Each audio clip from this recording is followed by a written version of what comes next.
Welcome back, baseball fans, as we begin again another season. 1962, we have opening day. We are going up against the New York Mets. So as we dive further into this era where the pitchers are going to potentially dominate, we are going to hopefully return to the mountaintop again. We finally made it back to the World Series after a few down seasons. We were 90 and 64. We lost to the first time appearing and first time world champion Yankees. We're going to take a little page out of their book potentially, and we're going to focus on some defense and pitching. Our pitching is going to be set up phenomenally this season, I believe. Bob Friend, Whitey Ford, Hank Geyer is moving to the rotation. Again, Warren Spahn, Jim Bunning. And then we have Hoyt Wilhelm, who's going to be back there getting saves for us.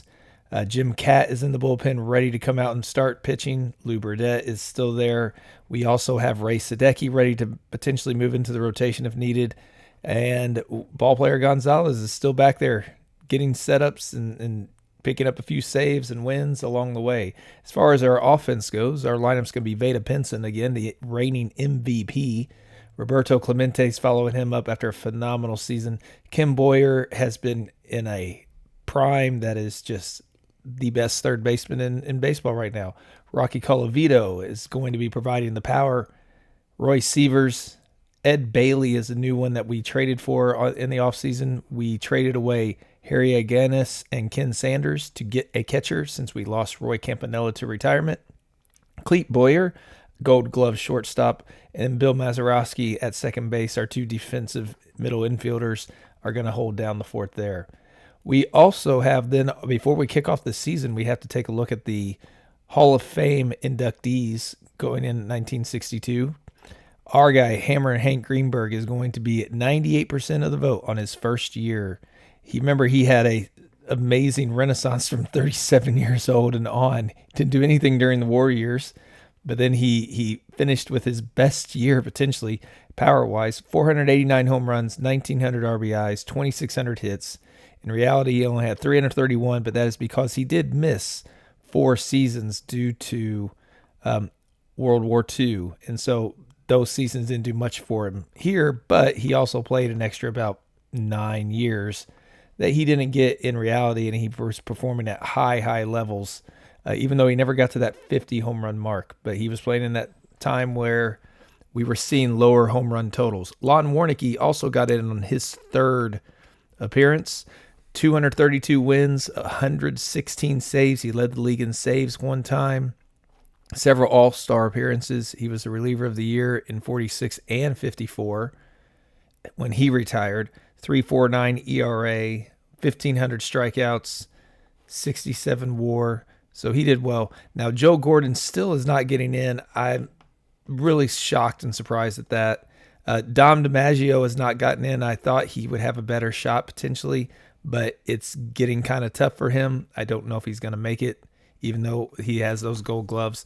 But Bob Feller is another one that I'm surprised isn't getting in, but it's because he doesn't have the awards in the All-Star appearances because he played on bad teams, leading the league 3 times in losses. He dominated in strikeouts for a while there in K-9 ratios, but his WAR is just not there. He had too many walks maybe. But 2,600 strikeouts, 249 wins is not enough to get him in, even though he has pretty decent metrics. But we'll see. Maybe he will be able to get in. So this is ours. We do still have Stan Musial, but his defense is not where we want it to be as far as first base goes to remove Roy Sievers. And Rocky Colavito is a better defender out and left, and he's got more pop to his bat. Musial's had a great career for us. You can see he's leading the team leader in hits now, career hits with 3,471. He's going to make a run at Monte Irvin's games appearances record. He's got 350 home runs. I mean, the man's a surefire Hall of Famer with all of these statistics and awards, and you see these metrics here. So he's had his career. He's going to be coming off the bench for us this time. He might move into it, though. If Seaver struggles, Colavito struggles, we have Musial there to back up and get in there. But hopefully when we pick up at the All-Star break, it will be good news for these Cardinals. Well, the beginning of the season has turned out beautifully for us this year. We are not going to have to play catch up in the second half. We are back to dominating ways at 59 and 28. We are 9 games ahead of the Dodgers. Surprisingly, the Mets, who are now 40 and 49, they started 20 and 8. They were in first place for a little bit, but they have fallen off. The Houston Colt 45's also fallen off. So that is one reason why our winning percentage is what it is. We have 2 expansion teams probably. The Yankees are back up here again. Again, they are doing it with their defense and their pitching because their offense isn't over powerful or anything, although Gordy Coleman's having a big year, so is Willie Davis. But it's their pitching is dominant again. And we have been doing it with offense. We do have the power numbers. We don't run the steal bases, but we do well. But it's our runs against. We are dumb. ERA is great. Defense isn't the best, but we are just having phenomenal season to start off. Warren Spahn especially started off 8-0. So he's having a great year at 41, which he did in real life as well at this age. He finished very strong in his career. Now, when we check as far as the standings and everything, again, we're doing well. Pittsburgh is finally making that run with Koufax and Marichal, 2 dominant starters. Robin Roberts is actually with them as well. They have Frank Robinson, Willie McCovey's in the starting lineup along with Jim Gentile. I mean, they have a fantastic season there. Unfortunately for them, they traded away Clemente to us. When we look at the leaders, we got Willie Davis up there, 328 home runs in the AL. Johnny Blanchard, 21 home runs. Roger Maris has 20. Maris has 72 RBIs, by far head and shoulders above the rest for the Orioles. Stolen bases go to Maury Wills, again, 26 stolen bases. He's leading the league by far, but for the last place Angels. Tom Tresh with a 969 OPS. Batter WAR goes to Willie Davis at 5.8. Tom Tresh, a 22 games hitting streak. Tommy Davis is at 20 right now. Jim O'Toole with a 1.86 ERA, coming off a 2.12 ERA. This guy, he is doing quite well in these 3 years that he started. That is fantastic for him. I wonder what's going to happen after I am not familiar with Jim O'Toole. He had a stellar few seasons there. How will his career play out in this one? We'll find out. Billy O'Dell has 12 wins along with Juan Pizarro, and Ken Johnson is leading the way in strikeouts. Camilo Pascual is again up there. He is another one who had a very fine career in the 50s and 60s, or right around 1960 specifically. But he's, again, doing really well. He's won a Cy Young, several All-Star appearances. We'll see how his career pans out as well and where he falls. Lindy McDaniel and Dick Raditz with 16 saves apiece, and Billy O'Dell with a 5.5 pitcher WAR. Now, when we flip over to the NL, Felipe Alou is leading Frank Robinson and Hank Aaron with a 3.36 average. Mickey Mantle has 27 home runs over our former guy, Wally Post, and Hank Aaron. I'm glad we traded away Post when we did, though. It's allowing him to have his career, and we get to see what he's capable of doing that way. Jerry Lynch with 72 RBIs over the Mick. Mickey Mantle also 20 stolen bases, so he's already had a 20-20 season. He had a 30-30 season not too long ago, 1959, when he hit 43 home runs. So will he be able to do that again? How many times did he do that in real life? He never had 30 stolen bases in real life. So that is interesting that he's actually running more, even though we don't have a lot of stolen bases in this one. I don't know where Veda Pinson is. We're going to have to check him out. Mickey Mantle has the 1.079 OPS over Robinson and Aaron. Aaron, though, and Mantle and Robinson are tied for batter WAR. Ken Boyer, our guy with 19-game hitting streak, he's hitting 290 this season, a little down. ERA, Tom Chaney at 2.36. Bob Gibson's up here having his year. Was this his... No, not until 68 is that year where nobody could touch him.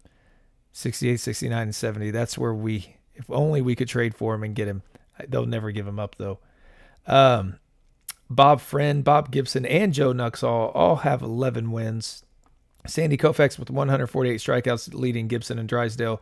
Hoyt Wilhelm with 17 saves. He's on pace to crush his 21 saves. And we're winning more, which is going to help that. And Sandy Koufax with a 4.8 pitcher WAR to lead the league there. So things are looking good for us. The question is what will happen with the statistics as the season plays out?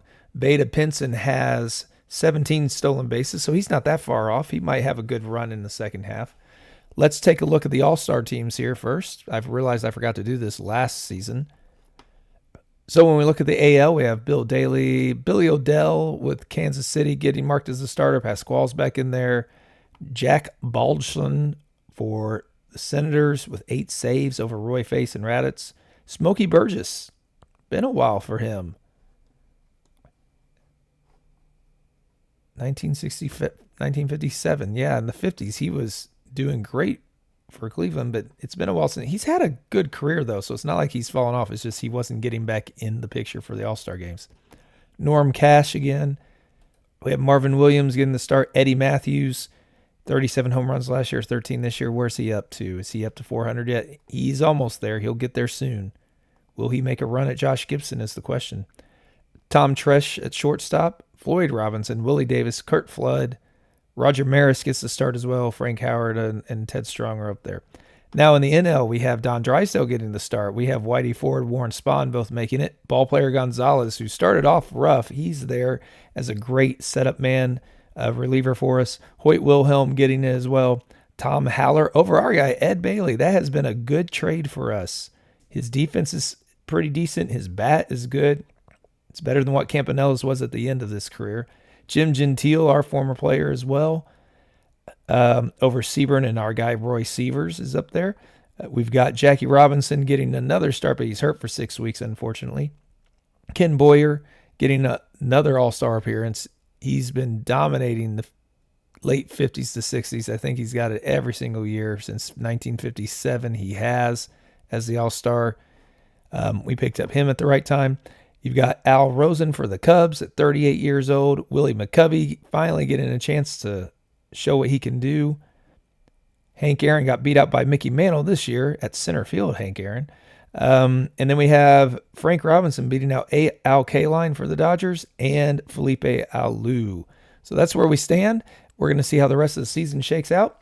And hopefully there's no surprises when it comes to us. And we might get our rematch against the Yankees with a chance to hopefully win this time and go back to the mountaintop. Well, the season came down to us struggling a little bit in the second half, and what's worrisome for the future is the Pittsburgh Pirates had a very strong second half. You can see with Marichal and Koufax got hurt, but they were dominating, and McCovey and Robinson, Gentile, they're going to be tough to hold off. And the Dodgers behind Hank Aaron and Harmon Killebrew are just in Al Kaline and Brooks Robinson. This is just a 4-man.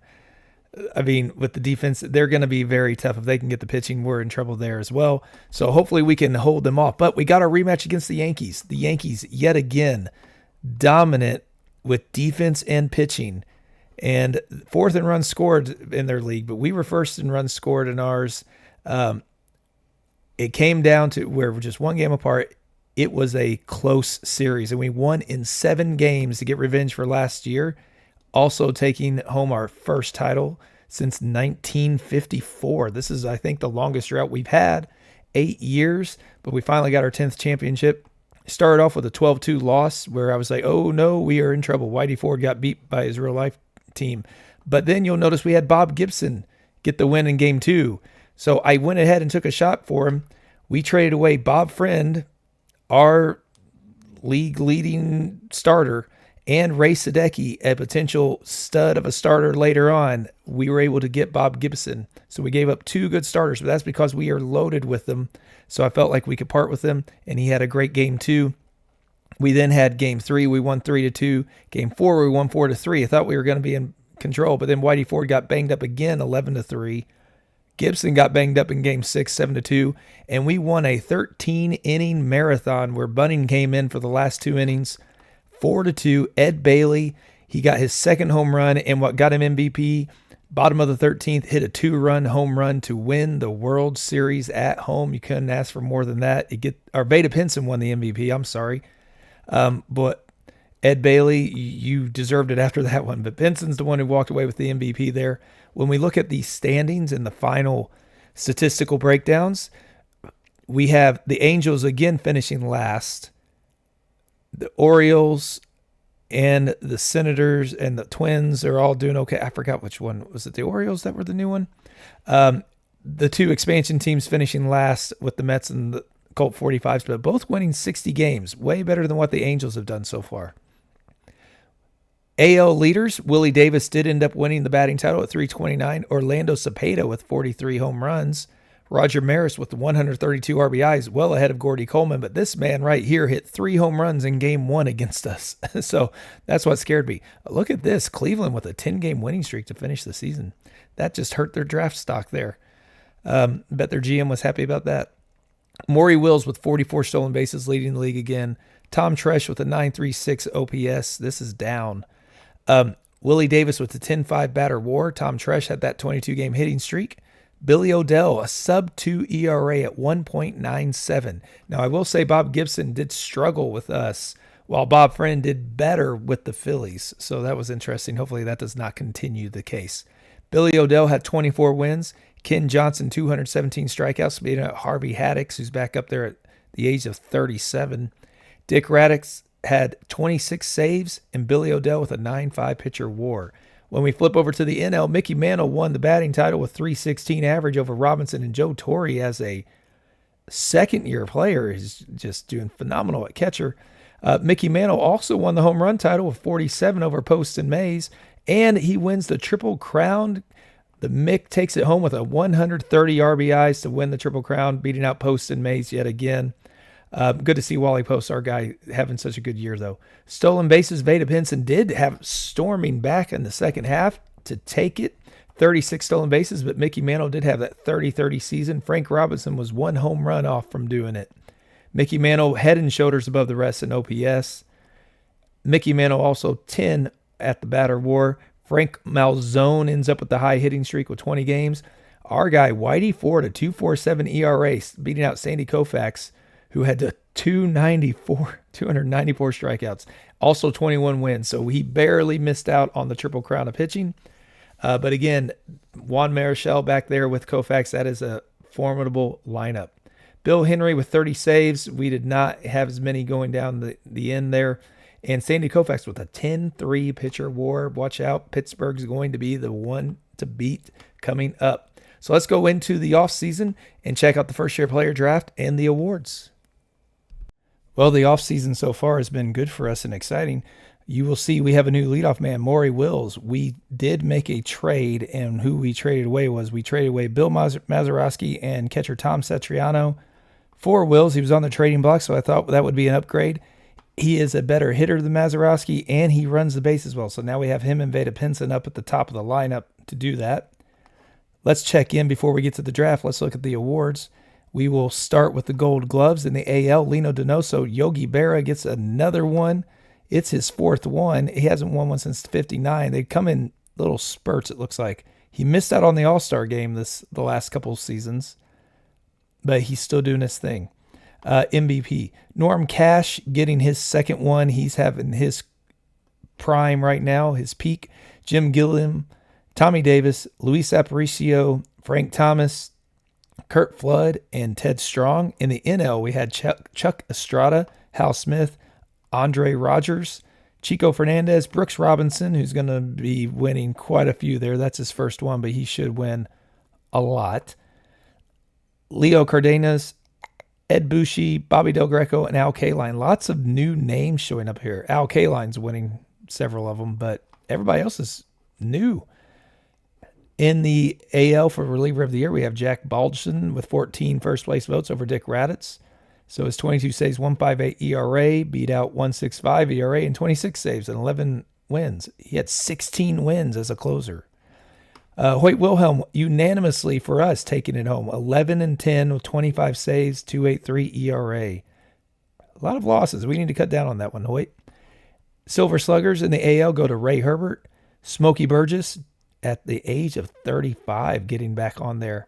Norm Cash, Marvin Williams, Tommy Davis, Tom Tresh, Floyd Robinson, Willie Davis, and Roger Maris. Lots of new names up here as well.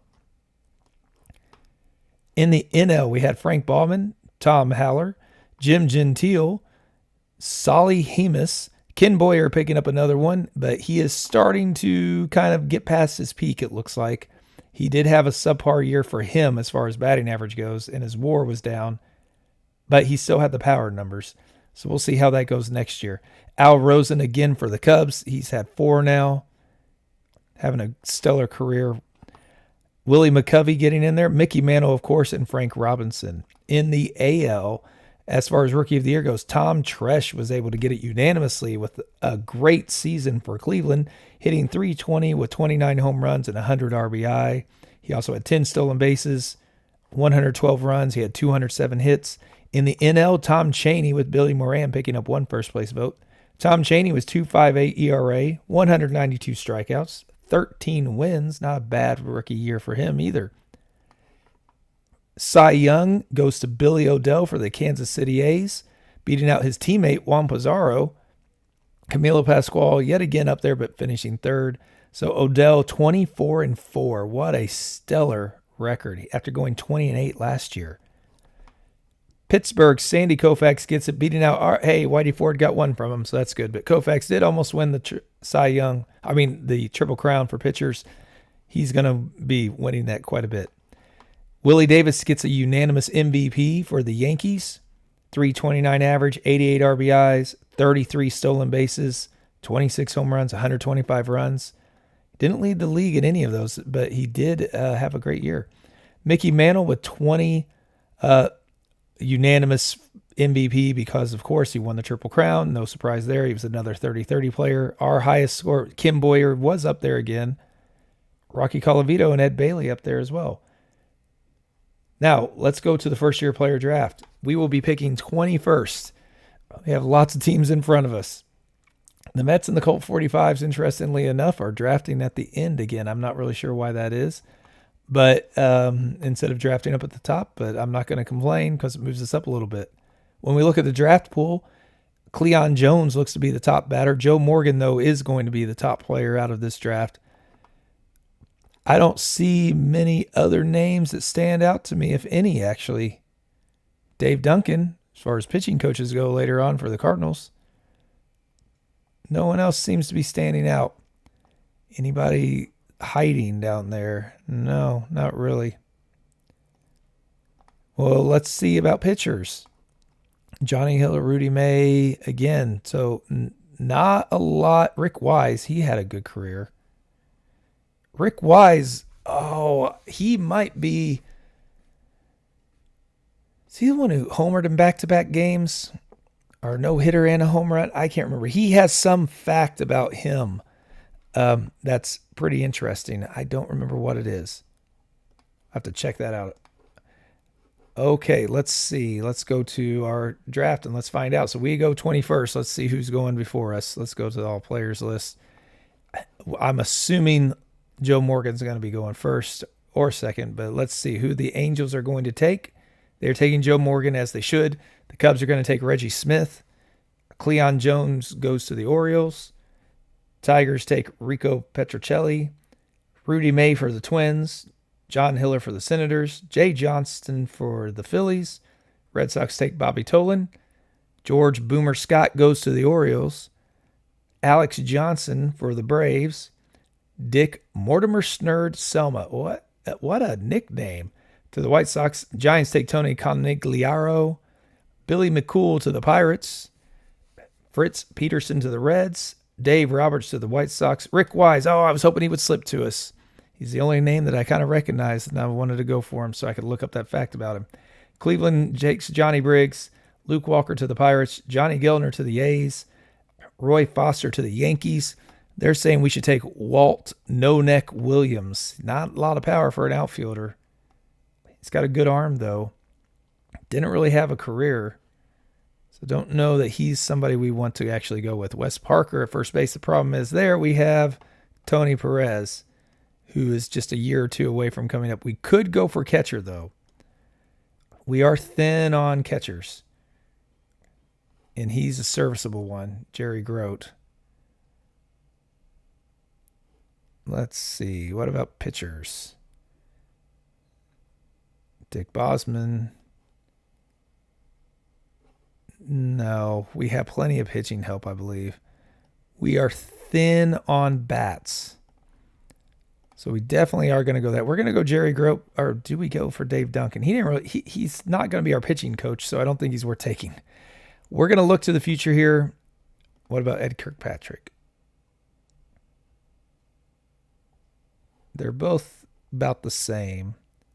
Kirkpatrick has all kinds of defense he can play. So we're going to go with Jerry Grote. Let's make sure he was a catcher. He was a catcher. That's what we want. Someone who can fill in back there, get us. So we're going to pick Jerry Grote. We will finish out the first round with the Mets taking Walt No-Neck Williams, and then the Colt 45s are taking Tony Horton. So we are going to jump along to the beginning of the 1963 season. Opening day 1963, we are going up against the New York Mets. Before we get into that, though, I did look up that fact that I was trying to think of Rick Wise, and it was that on the day he threw a no-hitter, this was in 1971, I believe, he threw a no-hitter and hit 2 home runs in the same game, which is quite a feat. He hit 6 home runs that whole season, 17 for his career, so not too bad.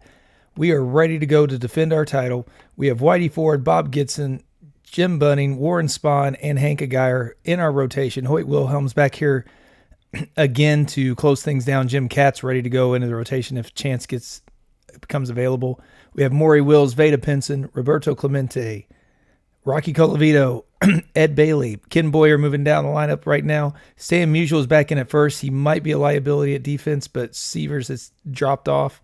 And Clete Boyer, our defensive whiz at shortstop. One thing that we would like to do is bring Tony Perez up, but he is not there yet. So when he is, we're a year or two away still. Tommy John is getting close to being able to get that call up. He had a really good season last year in the minors, but we don't have space for him at the moment. We don't need him at the moment, so we're going to wait. Herb Score is going to be the guy that we'll probably bring down for him at some point this season is my guess. But we'll see because Score has not done all that great. Phil Necro did move up at the end of the last season, and he's going to stay there for a little bit, getting some experience as we go. So hopefully things go well for us this season. Before we do, let's take a look at the Hall of Fame voting results. Bob Feller finally got in on his 3rd trip, and Josh Gibson not unanimously somehow inducted in the Hall of Fame. Thornton Lee had his best attempt there in his 10th year, just missing out, and Cool Papa Bell also missed out as well. Unfortunately, Sal Magley for us as well. We didn't think he would get there.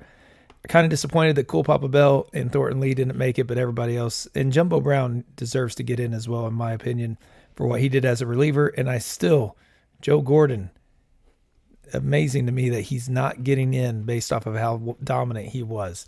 But maybe he still has a shot. So we're going to kick this season off and see how things play out.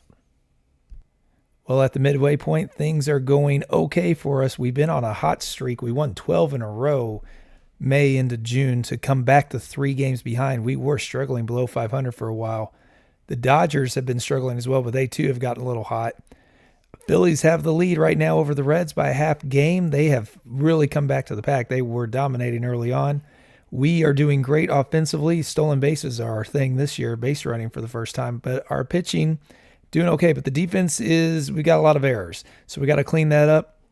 Part of it's probably because Musial has 7 errors at first base, but we don't want to take his bat out of the lineup. It's too good for us right now. We have nice hitting going on. And the big weak link has been Jim Bunning. Now, Jim Cat is in the rotation because Hank Aguirre got hurt for 3 months. But when Aguirre comes back, Bunning, unless he gets himself sorted out this year, will probably be moving to the bullpen. When we look at the standings overall, like I said, the Phillies are in first.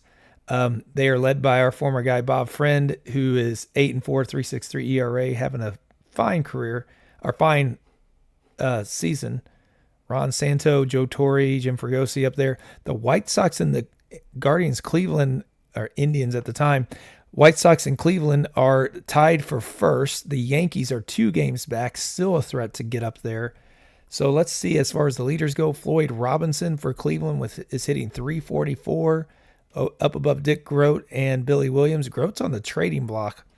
I thought about going for him for Clete Boyer, but I pulled back because of the age difference. Elston Howard is beating Frank Howard with 20 home runs to 19, and Frank Thomas, look at this, Howard, Frank.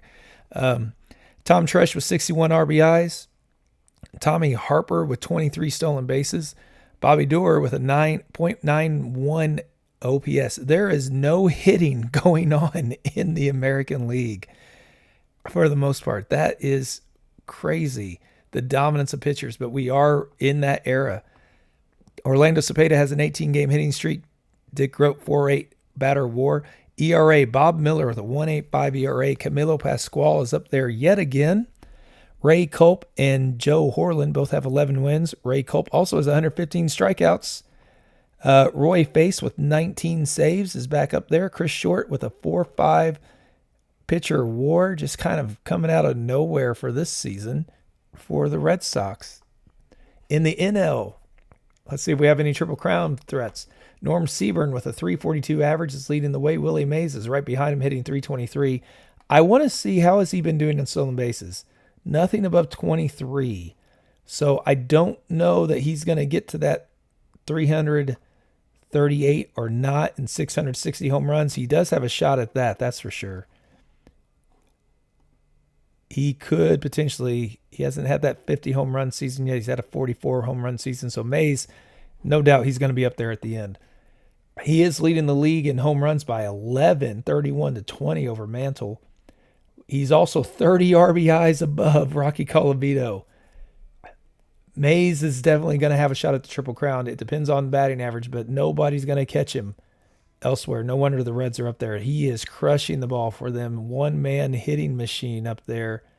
And Jack Sanford's doing well for him in pitching, but the rest of them are kind of rough. Our guy, Ron Klein, made his way to Cincinnati. He's having a good career as the stopper back there.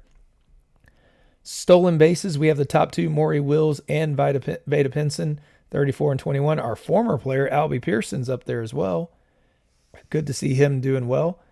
Willie Mays is 1.062 OPS over Mantle and Seaburn. How's Hammerin' Hank doing?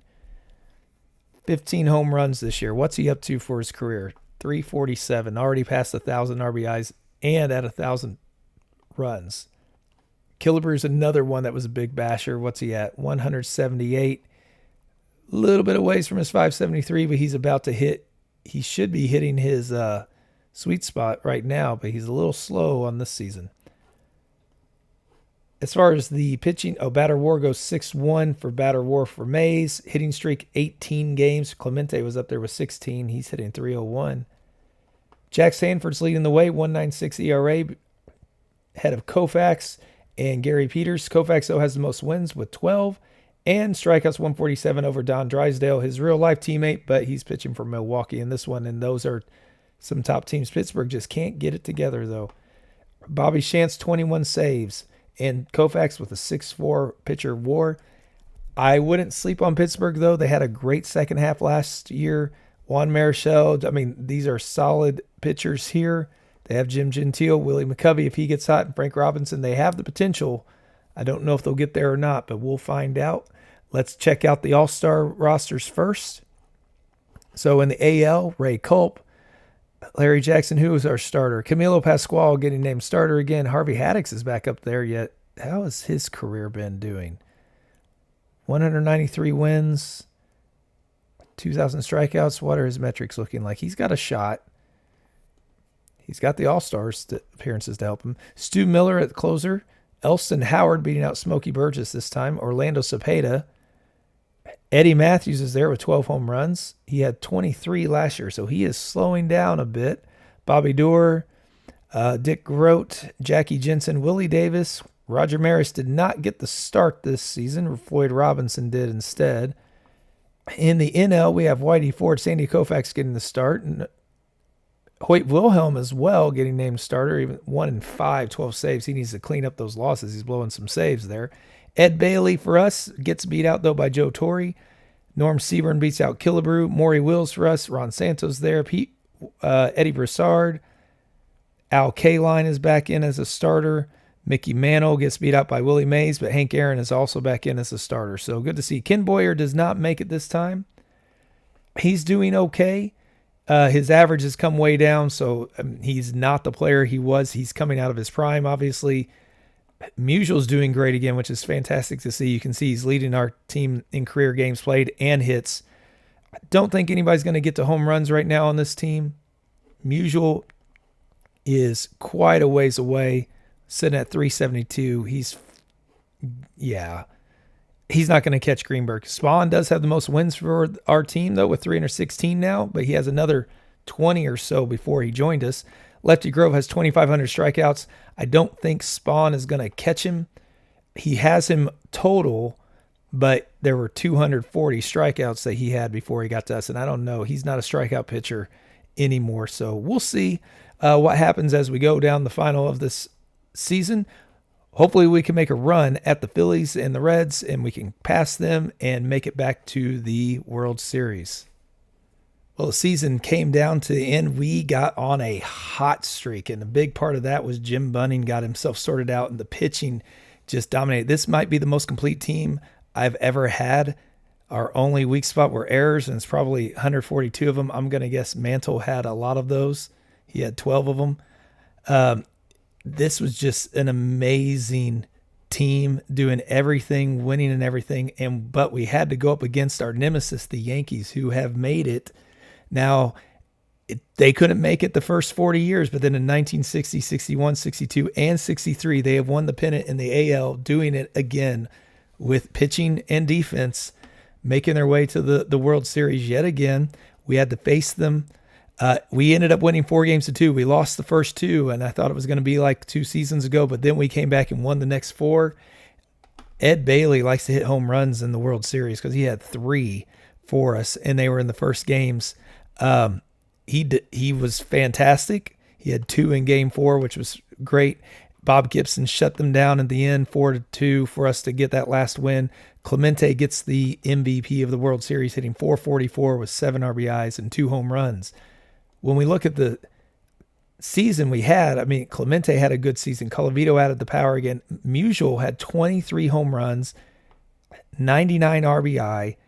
Didn't get the doubles as much anymore, or the runs, but he's batting at the bottom of the lineup, and he still did that amazing feat. Great career. If he was hitting more the last 3 seasons, he'd probably already have 400 home runs. It's okay that he doesn't make it. Might have another year with us. We'll find out. But Warren Spahn with 22-5 record, doing great too. Kim Boyer bounced back the second half. Ed Bailey's been a phenomenal pickup after Campanella left. So let's check out the final standings of this season as well. We have Dick Grote. So the A's almost got there in White Sox, but Grote ended up getting the batting title over Yaz, 320-318. Frank Howard, 35 home runs. Elsenhauer, though, and Tom Tresh tied with 105 RBI. Tommy Harper with 35 stolen bases. OPS below 900. That is showing you the dominance of pitching in the AL. Billy Williams, 8-6. Orlando Cepeda and Billy Williams both had 18-game hitting streaks. Larry Jackson with an even 2 ERA. Jim O'Toole also for the Yankees is up there. Larry Jackson also got the wins, tied with Jim O'Toole with 20 apiece. But Chris Short gets the strikeouts. Jackson had 126, so he was not going to get the pitching triple crown. Stu Miller with 31 saves, beating out Roy Face, and Chris Short with an 8-5 pitcher WAR. This guy just kind of out of nowhere. I do not know him, but he was a solid one in the era of the 60s when the pitchers dominated, taking advantage of that. Clemente got the batting title, tied with Tony Gonzalez and Norm Seaburn, all getting a share of it at 309. Stopping Mays from the Triple Crown, he ended up hitting 298, but 48 home runs and 143 RBI. Maury Wills, 59 stolen bases. Beta Benson with 31. Frank Robinson doesn't get the 30-30 club again, missed out on home runs. But Maury Wills, he is far cry from his 104 stolen bases that he had in 1962. Maybe he'll get up to that 500 in the end. We'll find out. Willie Mays with an OPS of 980, also a 9.3 batter WAR. Ed Bailey at 7.3, getting in third. Great job as the catcher. Joe Adcock and Ron Santo with 18-game hitting streaks. Tom Chaney, a 2.24 ERA, beating out Ford and Drysdale. Warren Spahn with 22 wins, taking the lead there. And Sandy Koufax, 281 strikeouts, no surprise. Spahn might have a chance for his first Cy Young since 1956 at this rate. We'll see. Saves go to Bobby Shantz. Hoyt Wilhelm came in second there. And Sandy Koufax with an even 10 pitcher WAR. No surprise. He's probably going to end up with the Cy Young, though. Spahn might have a shot due to those wins. Koufax did have a higher ERA. No, nothing Spahn, but he didn't have as many wins. We'll see. It'll be an interesting race. So let's jump ahead to the player draft and check out the awards. We are ready for the first year player draft now in 1963. Before we do that, let's check out the award winners. Starting with the Gold Gloves in the AL, Don Mossy, Elston Howard, Norm Cash. He's been doing quite a bit. Bill Mazeroski for the Angels. So he is winning his first Gold Glove. Good for him. How did he do for the Angels? Hitting .225. Yeah. He had a much better WAR this time, though. Good for him. But I think we came out better there. Eddie Matthews getting his second one since 1959. He ended up with 21 home runs. How's he doing in the home run totals? 405. He still has a few more years of some numbers, and then we might see him tail off. I don't know if he'll get to the 512 or not that he hit. Ron Hansen, Jimmy Hall, Lou Brock. If only we could add him for the stolen bases, then we'd be running laps around everybody. Billy Williams as well in right field. In the NL, we have Juan Marichal, Hal Smith, Andre Rogers, Maury Wills. So we also had a second baseman, the guy we got for Mazeroski. Brooks Robinson, Dennis Minke, Rocky Colavito winning his first one. Good job, Rocky. Bill Verdon and Johnny Callison. Some new names going on there. Reliever of the year in the AL unanimously to Stu Miller of the Kansas City Athletics. 31 saves, 9-5 record, 2.01 ERA. In the NL, Bobby Shantz was unanimous, beating out Hoyt Wilhelm. 31 saves, 12-12, 2.36 ERA. Wilhelm was not as strong there, blew too many saves. Ballplayer Gonzalez picking up a few points, so does Ron Klein. Silver Sluggers go to Lino Donoso, who picks up his fourth one. And it looks like he is retired now. 263 wins, 2,300 strikeouts, a 3.61 ERA. He led the league in wins twice. 68 WAR. What'd he do batting-wise? Also hit 20 home runs. Drove in 169, 368, 150 runs. Real-life stats, we don't know. He was barely got in the 1950s, but he ended up having an amazing career for us. Lino Donoso. How did he do? We will see. He's got a lot of gray ink. He's got a good jaws, but I don't know if he's going to have the Hall of Fame numbers or not. It'll be interesting to see if he does make it. He did add another Silver Slugger to his name, though. Elston Howard, Orlando Cepeda, Bobby Doerr, Eddie Matthews again, Dick Rote, Ted Williams finally retired and walked away with one at the end. What did he end up with? Almost one shy of 3,900 hits. He didn't play for Minnesota at all that season, even though that's interesting. Led the league in walks all the time.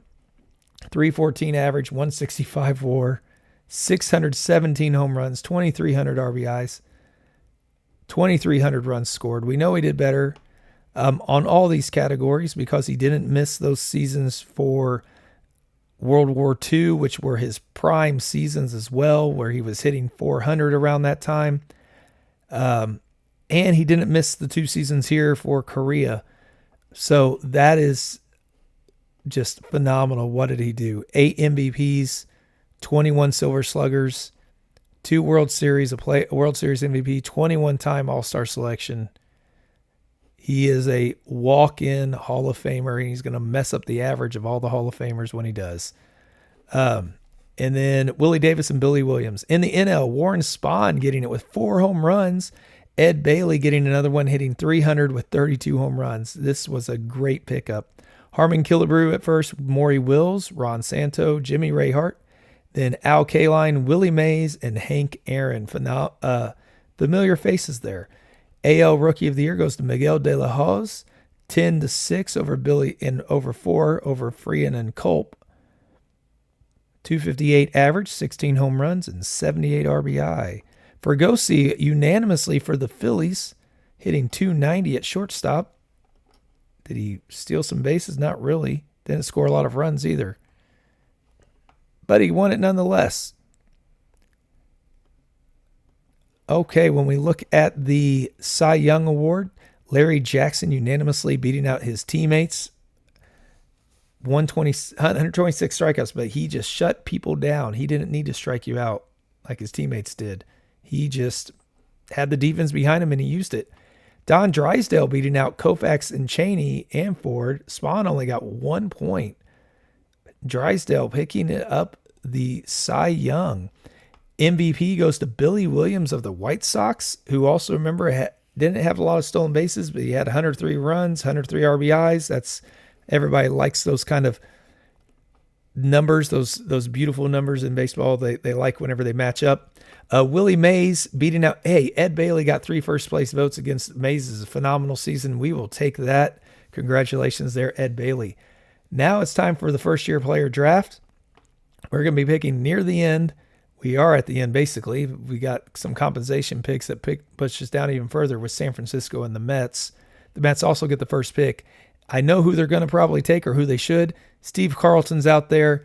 He's going to be the main one to go. Tug McGraw is also there. Sparky Lyle, Willie Crawford, Larry Dierker, Joe Rudy, Cito Gaston, Jim Palmer's, who I'm hoping will maybe be around at the end, but I don't think we're going to get him. Mock draft has him going where? Well, the mock draft has him going to us. Let's hope they're right, because I would love to add Jim Palmer. But let's not get our hopes up. Okay, where did we draft again? Draft order 21, so we need him to slip 20 picks. I don't think that's going to be happening, but we'll find out. The Mets, starting off with Bobby Mercer, missing out on Steve Carlton. The Angels are going to take Steve Carlton. They need him. Houston takes Tug McGraw. Sparky Lyle to the Giants. Twins take Joe Rudy. Ken Henderson to the Dodgers. Baltimore's taking Rick Reichart. Tony Canigliaro to the Senators. Pick 9 is Doc Ellis to the Tigers. Willie Crawford goes to the Red Sox at 10. 11th pick is Bob Robertson to the Reds. Cito Gaston to the Pirates. Ooh, 13, 14, 15, 16, 17, 18, 19. I don't think we're going to get him. Nope. Jim Palmer goes to the Giants at pick 13. Stinking mock draft mess. Got our hopes up. Cubs are going to take Nelson Briles. Braves take Ellie Rodriguez. Walt No Neck Williams is back in the draft pool again, going to Cleveland. Chicago takes Dave Boswell. Kansas City takes Jim Lonberg. Jim Nash goes to the Yankees. Phillies take Skip Lockwood. They want us to take Roger Spider Nelson, but we don't really need pitching help at the moment. If there's a hitter out there that could do it for us, Larry Dierker, not a bad player himself. But we've got Richie Scheinblum here, who has a little bit of hitting ability, but only very little hitting ability, it looks like. Dave Duncan is back in there as well. I don't see anybody that stands out that's going to really change our team. So we're going to take Larry Dierker and make him ours. So to finish out then this first round, the Mets are going to take Ron Rocky Swoboda. So we will get ready for the 1964 season. We are ready for opening day, opening up against the LA Dodgers. We're going to LA. We will be facing off against Al Downing. Whitey Ford's going to lead the way. Bob Gibson's behind him. Jim Bunning. John Buzzhart is going to get the chance to start in the rotation this year because some of our others are kind of slowing down and he's emerging. Jim Catt as well is going to get a chance to start in the rotation. Hoyt Wilhelm is our stopper again. Warren Spahn is moving back. He may be done and just coming out of the bullpen for the rest of his career. Hank Geyer is back there as well. And we had made a free agent signing. Robin Roberts we brought back in. We moved him up. We put Phil Necro back into the minors. He's not quite ready. This is a season that Roberts had as a very good year. And we might be putting him back into the fold here to see if he can add to his career totals. He might be replacing Buzzhart at some point. Tommy John is also back in the bullpen. As far as our lineups go, Maury Wills is going to lead off. Stan Musial is going to be hitting second this year, hopefully duplicating what he did last year. Roberto Clemente, and this may change. We might move Veda Pinson back up there. Roberto Clemente, Colavito, Pinson, Boyer, Bailey, and Cleet Boyer. Again, this order will probably change around, but I'm excited for the season. I think we can do what we did last 2 years. Hall of Fame results, only early win gets in for us. Our guy did make it as 192 wins. He was a dominant stretch throughout the 50s. Thankfully, he was able to do enough to get in, even though he kind of started slow in the 40s and such. He won 3 Gold Gloves, 2 Cy Youngs, a Silver Slugger as well. Joe Gordon missed out again. So did Dom DiMaggio. Roy Cullenbine, I thought, would be doing better with all of his Gold Gloves, but not enough. Preacher Rowe drops. Dutch Leonard as well. Sid Gordon and some others. Doesn't look good for a lot of these players. We'll see. It might thin out a little bit over the next few seasons, but I don't know that it will. But let's find out how 1964 plays out. Well, the Pirates have finally figured things out, and they are ahead by 4 games. We are 8.5 back. It was much worse than that. We were at below 500, but we are on a 5-game winning streak at the moment. So we are starting to heat up. Bunting again has started so extremely slow. We have moved the order around a little bit. We got Beta Pinson up there to bat second, but he's got a little pop to his bat this season. Musial we moved back to help. He hit so well last year from back here, so we decided to move him up there and put everybody where they're more comfortable. We will see how things shake out, but Pittsburgh, Koufax is lights out this season. Marichal is as well. They're doing their thing. Jim Gentile is doing well. Frank Robinson is leading off up there for him. Willie McCovey's struggling. But we'll see if they hold up. They may not have the hitting to do so. We do have the hitting. If it gets hot and the pitching can figure itself out, we'll be just fine. The question is, will the pitching figure itself out? So when we look at the standings over in the AL, the White Sox and Cleveland are ahead of the Yankees as of now, but the Yankees, again, it's their defense and their pitching, and we'll see if that will be enough to bring them back up. We are 8.5 back. I don't know if we're going to be able to close this gap. We've have it in us. We've done it in the past. Houston's doing quite well flirting with 500 this season. The Reds have fallen off completely. I don't know if Mays is struggling. He's not having the year he had last year, but still, they are way out of the running this time around. The Angels, the Twins, or everybody's kind of familiar there, and these 3 are rising above. The A's, surprisingly, have dropped off from where they've been. But let's check out the leaders right now. Tommy Davis for the White Sox at 355. Rico Carty at 20 home runs with Frank Howard. Cepeda was 56 RBI. Tommy Harper with 17 stolen bases. The OPS for Rico Carty is huge. It's been a while since we've had somebody like that for the AL. Tommy Davis with a 5.2 WAR. Felipe Alou had a 19-game hitting streak. Jim O'Toole at 2.06 ERA. Joe Horlin with 12 wins along with Chris Short. Luis Tiant. We had your father. But he's got 117 strikeouts. Stu Miller has 15 saves, and Chris Short, again, with a 4.1 pitcher WAR, having his moment in the sun. Batting average in the NL is going to Don Buford, barely ahead of our guy, Roberto Clemente. Mantle's back on top with 20 home runs. Allison has 59 RBI. We have the top 3 in stolen bases with Wills, Clemente, and Pinson, with Wills leading the way with 25 stolen bases. Mickey Mantle with a 1.032 OPS. Frank Robinson has the 5.1 batter WAR, though. Will he get that 30-30 mark this time? He's about halfway. He's projected to be really close in both. Hitting streak is Frank Robinson at 22. Koufax with 1.75 ERA. Lefty Bo at 45 is still doing his thing. He is one that was a Negro League player in 39 and 40. Didn't get a chance to show his thing, but he has definitely made his mark with 347 wins. 4,100 strikeouts. Wow. And he's not as dominant as we could because he's only won 1 Cy Young. And he hasn't won the other awards. He's done phenomenal, though. So good job for Lefty Bo. We'll see where he falls on the career leaderboards when we get to 1970. Koufax is leading the way in strikeouts. Jim Maloney in wins, so Koufax is going to make a run at the Triple Crown. Ron Pernoski with 19 saves and Koufax with a 5.8 WAR. Might as well just give that to him now, and probably the Cy Young this season. But we will see if we can chase him and the Pirates down. It's going to be tough. We got to pass the Dodgers and the Phillies as well. Hank Aaron's having an okay season for his standards. Killebrew and Kaline, I mean, the Dodgers can hit. Can they get the pitching to help them? That seems to be their weak spot. While the Phillies, Bob Friend for him is doing okay.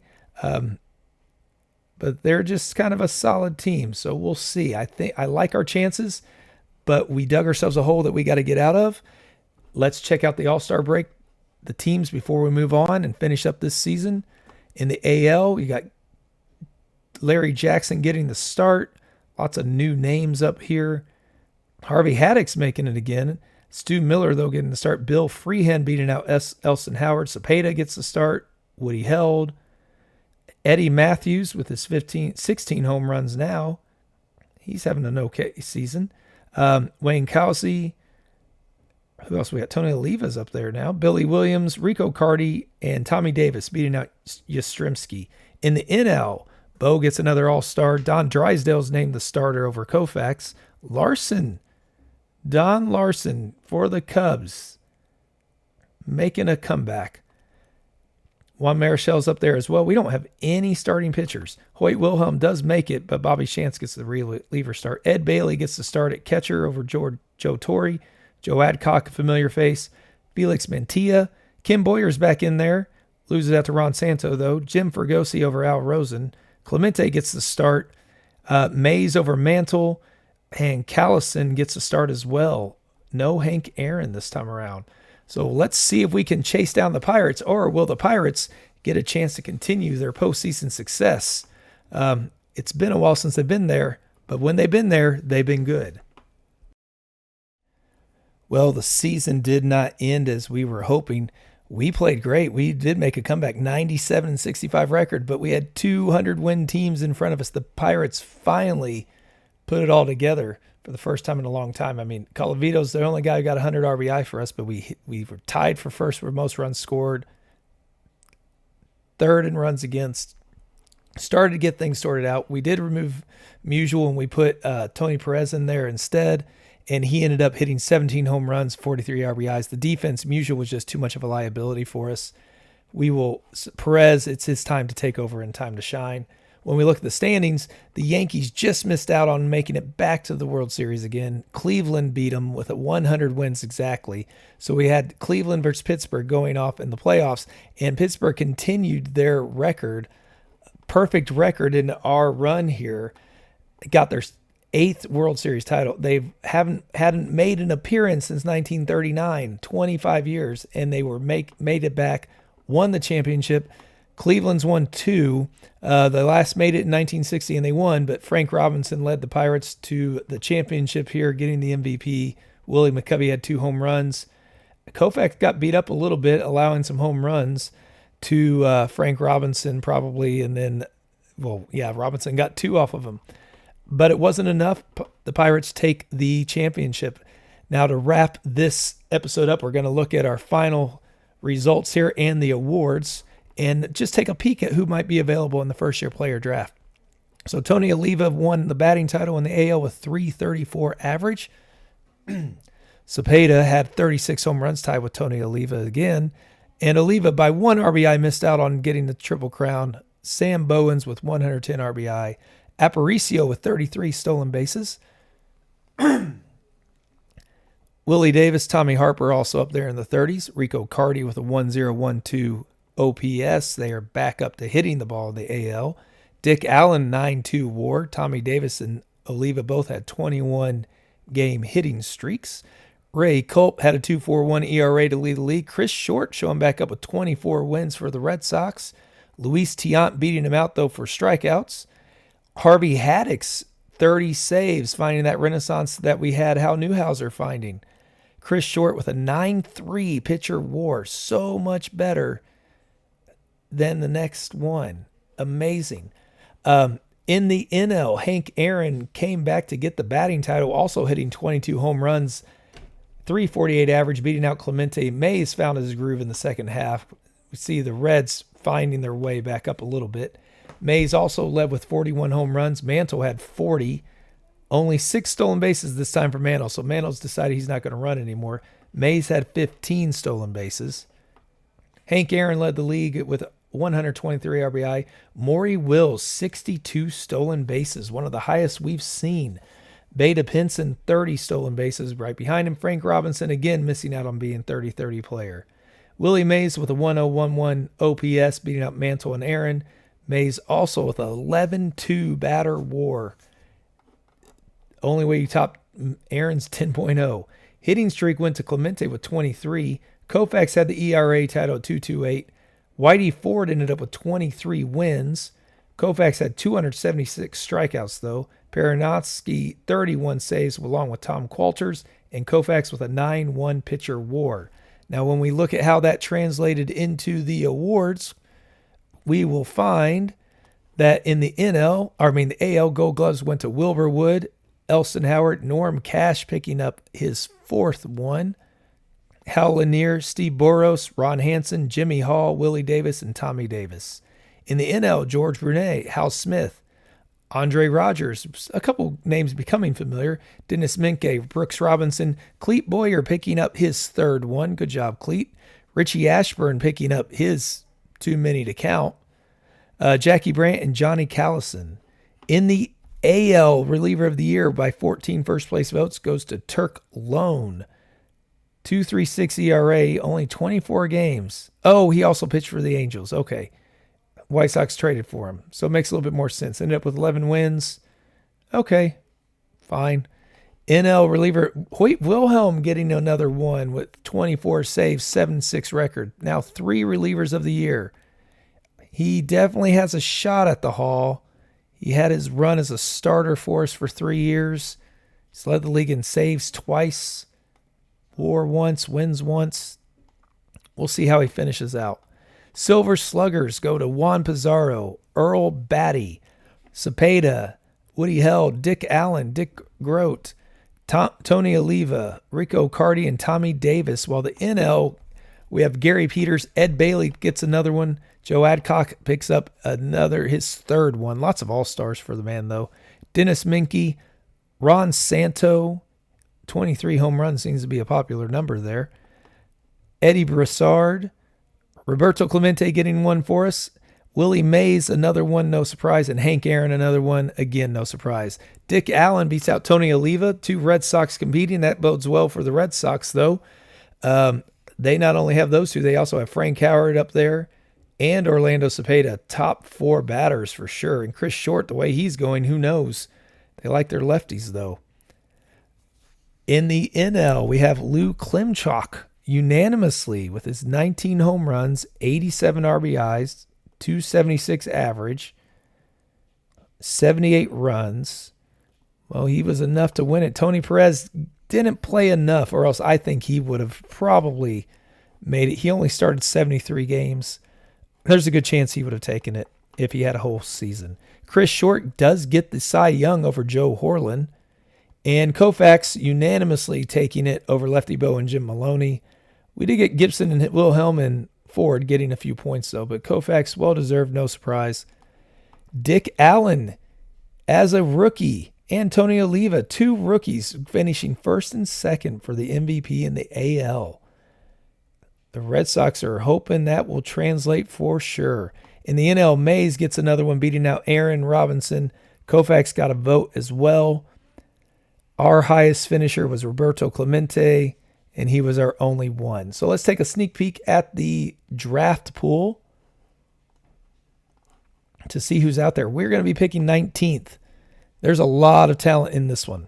When we look at the batters, we have Johnny Bench, Rod Carew, Sal Bondo, Bobby Bonds, Hal McRae. Lots of names. Ray Fosse, Pete Rose fame there. Lots of hitters potentially out there, which is what we definitely need. As far as pitchers go, you've got Raleigh Fingers, Nolan Ryan, Don Sutton, Jerry Koosman. There are lots of names out here as well. Catfish Hunter is there. He might slip to us, but we are picking way back. Hitters are what we kind of are looking for, because when we look at our minor leagues, we have Larry Dierker that can come up and pitch for us. But as far as hitters go, I mean, Pinella's our best one. We don't have much once these guys start to retire for us. which I'm nervous about. Ed Bailey's at 33. Musial's almost done. He is basically done because he can't get in to play actual defense. But Tony Perez is there for us at least. Cleet Boyer's doing okay still. Kim Boyer, again, he's slowing down. Maury Wills at 32.